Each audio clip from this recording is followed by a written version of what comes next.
사상 초유의 빚더미 추경, 또 빚더미 추경, 가짜 민생 추경을 야기한 정부의 책임 있는 조치를 요구했습니다. 관련돼서 우선 저희들 성명서를 낭독하도록 하겠습니다.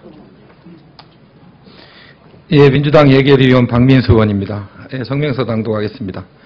정부는 최악의 빚더미 추경, 가짜 민생 추경을 자초한 데에 대한 대국민 사과문을 내야 한다.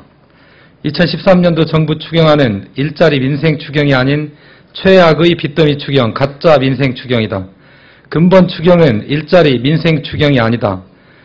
17조 3천억 중 12조 원이 부족한 세입을 메우기 위해 사용되고 세출 증액은 5조 3천억에 불과하다. 5조 3천억 원 중에서도 취득세 감면에 따른 지방세수 지원과 국채이자 상환을 제외하면 실제 민생을 위해 쓸 수 있는 세출 규모는 3조 9천억에 불과하다. 근본 추경은 법률적 요건이 충족되지 않은 억지 추경이다. 세입 결손 보전은 국가재정법상 추경 요건 어디에도 해당되지 않는다. 근본 추경은 최악의 빚더미 추경이다. 추경 재원으로 15조 8천억의 적자 국채를 발행한다. 3조 9천억의 실제 세출을 위해 15조 8천억의 빚을 지는 것이다.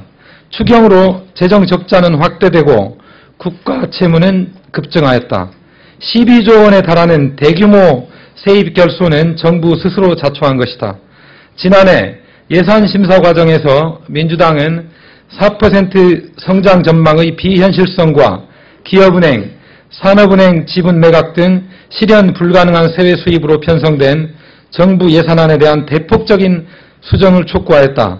그러나 정부와 새누리당은 MB정부 말 균형재정 목표에 과도하게 집착하고 성장률을 낮게 잡을 경우 대선에 불리해질 것을 우려하여 뻥튀기 된 예산안을 통과시켰다.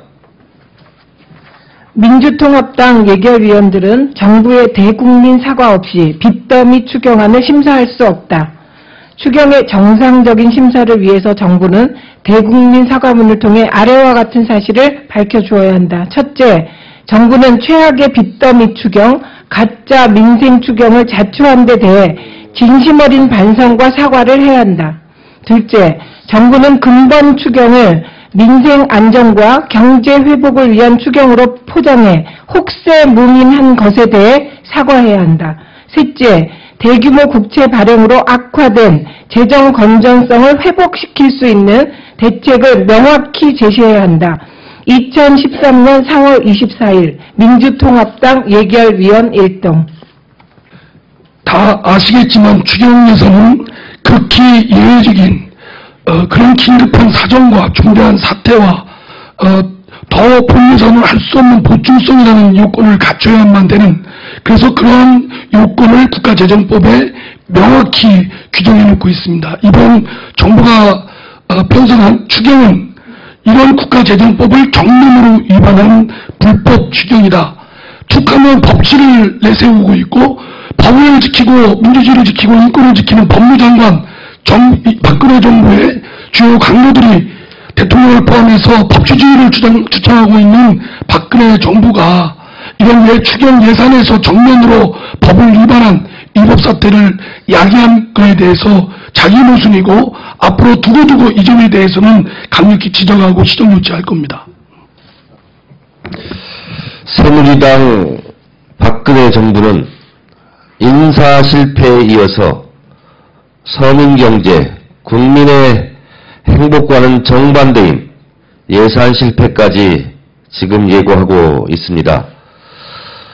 고양이 눈물만큼의 양심과 염치가 있다면 추경을 편성하기 전에 박근혜 대통령부터 그리고 국무총리부터 이 부분에 대한 잘못을 인정하고 이것이 민생 추경이 아니라 세수 보전, 펑크난 세금을 보전하기 위한 빚더미 추경임을 인정하고 동의를 구하고 그리고 대국민 사과를 해야 함에도 불구하고 아무런 이런 반구 없이 국회에게 다시 본인들의 추경 예산을 밀어붙이는, 그래서 새누리당이 동조하고 민주당이 따라가게끔 하는 이런 국회를 무시하는 처사는 시정되어야 합니다. 박근혜 대통령 그리고 정홍원 국무총리는 이 빚더미 가짜민생 추경에 대해서 대국민 사과를 반드시 해야 됩니다.